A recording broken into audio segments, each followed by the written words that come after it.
Durga the ఉ ఉకారము విఘ్ననాశనం, అంటే విఘ్నములను తీసేస్తుంది ఆవిడ.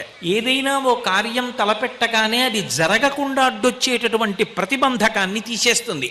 అందుకని విఘ్ననాశనం చేస్తుంది.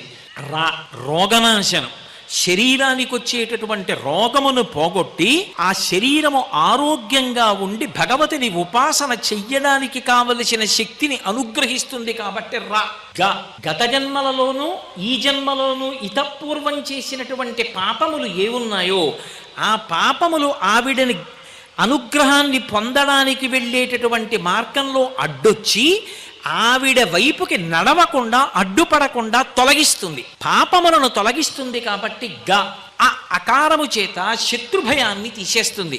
శత్రుభయం అంటే శత్రువుల్ని చంపుతుంది అని అన్వయం చేయకూడదు. నా మీద శత్రుభావన ఎవడు పెట్టుకున్నాడో వాడికి శత్రుభావన పోతుంది.